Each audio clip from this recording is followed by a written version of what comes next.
முதலமைச்சர் விஜயின் அறையில் திடீரென மாட்டப்பட்ட சூப்பர் ஸ்டார் ரஜினிகாந்தின் புகைப்படம். மொத்த சர்ச்சைகளுக்கும் முற்றுப்புள்ளி வைத்த முதலமைச்சர் விஜய், ஒட்டுமொத்த இந்தியாவையும் திரும்பி பார்க்க வைத்த ஒரே தலைவராக மாறிய விஜய். அதாவது தமிழக அரசியல் களம் என்பது விஜய் வருகைக்கு முன்பு, விஜய் வருகைக்கு பின்பு என்று வரலாறு பேசும் அளவுக்கு மாறிவிட்டது என்றுதான் சொல்ல வேண்டும்.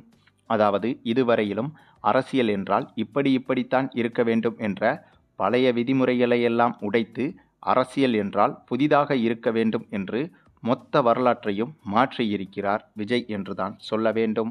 ஏனென்றால் விஜய் அவர்களின் அரசியல் வருகை என்பது ஆரம்பத்தில் இருந்தே வித்தியாசமாகத்தான் இருந்தது. இவரது அரசியல் என்பது மற்ற அரசியல்வாதிகள் போல அடிக்கடி கூட்டம் போடுவது, அடிக்கடி பிரச்சாரங்கள் செய்வது, மணிக்கணக்கில் பேசுவது, ஒவ்வொரு ஏரியாவுக்கும் ஒவ்வொரு ஊருக்கும் சென்று பிரச்சாரங்கள் செய்வது, ரோட்டில் நடந்து சென்று மக்களை நேரில் சந்தித்து பேசுவது என இதுபோல எதையுமே விஜய் அவர்கள் செய்யவில்லை. எம்ஜிஆர் அவர்களும் கூட இவை அனைத்தையும் செய்து நேரடியாக மக்களை சந்தித்து மக்களோடு மக்களாக பேசி பல வருடங்கள் அரசியலில் இருந்த பிறகு தனிக்கட்சி தொடங்கி முதலமைச்சர் என்ற அந்தஸ்தை அடைந்தார். ஆனால் அப்படிப்பட்ட விஷயங்களில் ஒரு விஷயத்தை கூட விஜய் அவர்கள் செய்யவில்லை. முழுக்க இப்போது இருக்கும் சமூக வலைதளங்கள் வாயிலாக மட்டுமே ஒவ்வொரு வீட்டிற்குள்ளும் சென்றார் விஜய். அதுவும் இதற்கு முந்தைய அரசியலெல்லாம் மீடியாக்கள் மூலமாகத்தான் இருக்கும். மீடியாவை பகைத்து கொண்டால் அந்த அரசியல்வாதி கடைசி வரை கோமாளியாக மக்களிடம் காட்டப்படுவார். அதற்கு ஒரு உதாரணம்தான் நம்முடைய கேப்டன் விஜயகாந்த் அவர்கள். இவருடைய நடவடிக்கை என்பது இயல்பாக இருக்கும். நம்மில் ஒருவர் கோபப்படுவது போல, நம்மில் ஒருவர் ஆதங்கப்படுவது போல இவரது செயல்பாடுகள் இயல்பாக இருக்கும். ஆனால் அப்படிப்பட்டவர் மீடியாவை சரியாக கையாளத் தெரியாத ஒரே காரணத்தால் இவர் ஒரு விதத்தில் ஜோக்கராக பொதுமக்களிடம் சென்று சேர்க்கப்பட்டார். அதனாலேயே இவருடைய அரசியல் என்பது முடிவுக்கும் வந்தது. இப்படியாக மீடியாக்களின் சப்போர்ட்டும் இல்லாமல் விஜய் அவர்கள் நேரடியாக முதலமைச்சர் நாற்காலியில் அமர்ந்துவிட்டார். அது மட்டுமில்லாமல் முதலமைச்சர் ஆவதற்கு முன்புதான் இவரது செயல்பாடுகள் புதிதாக இருந்தது என்று பார்த்தால், முதலமைச்சர் ஆனதற்கு பின்பும் கூட இவரது செயல்பாடுகள் இன்னும் புதிதாக இருக்கிறது. அதில் ஒன்றுதான் முன்னாள் முதல்வர் ஸ்டாலின் உட்பட எதிர்க்கட்சி தலைவர்களையும் விஜய் சந்தித்து பேசியது. இதற்கு முன்பு இதுபோல ஒரு செயலை யாருமே செய்ததில்லை என்பதும் குறிப்பிடத்தக்கது. அதேபோல விஜய் நினைத்திருந்தால் பெரும்பான்மை இடங்கள் கிடைக்காத பட்சத்தில் மறு தேர்தலை சந்தித்திருக்கலாம்.